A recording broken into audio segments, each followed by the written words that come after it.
Luto po tayo ng steamed shrimp with egg and tofu. Tanggalan muna natin ng ganito yung mga hipon, ganito. Tanggalin natin. Ganito po yung pagtanggal yan, ganyan. Patay ng barbecue stick. Yan. Yan. Yan na po, natanggalan na natin ng balat ito at saka yung mga dumi niya dito. Ganun. Tapos maghahanda naman tayo ng itlog ngayon. Ganyan na po siya, tapos haluin natin yan mamaya.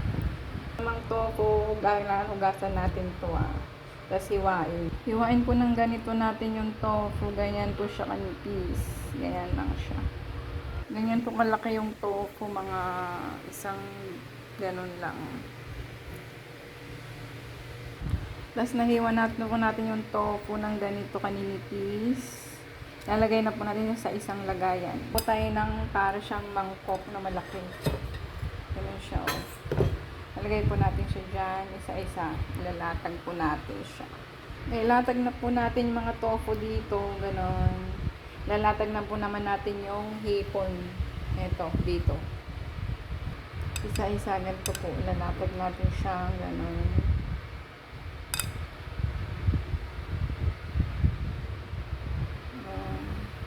Pa-subscribe naman po sa aking channel, mga be.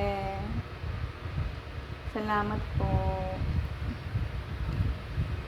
Steamed shrimp with tofu and egg po ito. Masarap po ito.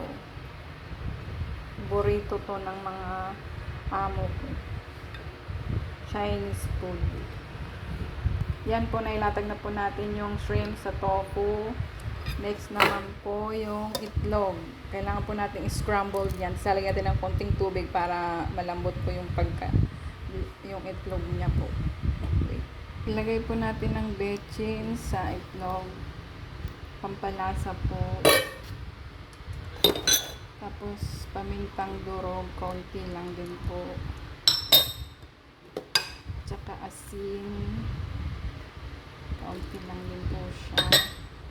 Tsaka po konting tubig, mga 2 kutsara. Ilagay sa itlog. Ganyan po siya. Tapos batihin natin. Ganun.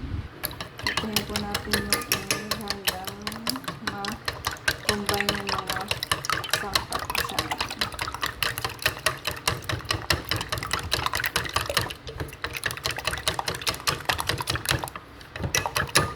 Yan po. Ihalo na po natin siya dito sa shrimp and tofu.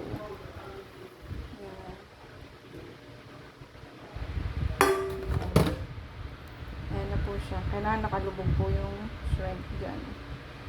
Ganyan.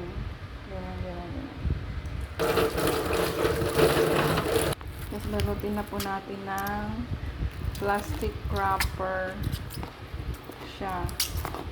Kasi i-steam po natin. Nabalot na po natin siyang ganyan ng plastic wrapper. Ngayon, tutusukin po natin siya para magkaroon ng butas.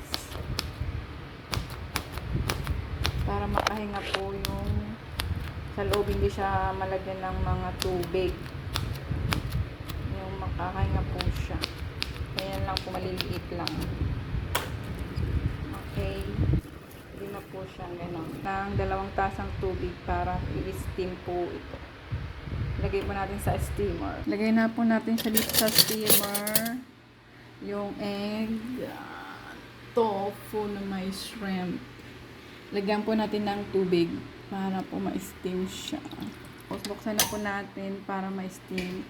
At takpan po natin. Wait po natin siya. Okay. Tapos maghalo na po tayo dito ng chili oil. Isang kutsara pong chili oil.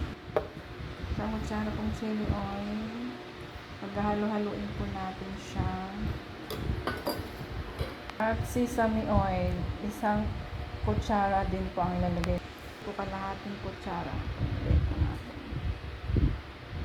Magdagdag po. Ayan na po, inalo na po natin dyan yung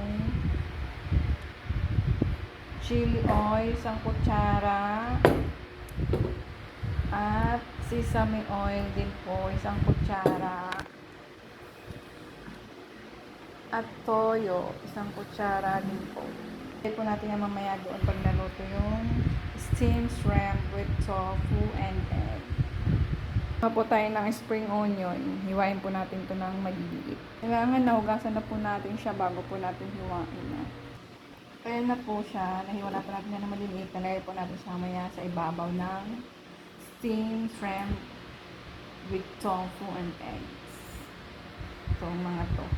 Maya. Yan po, luto na po siya.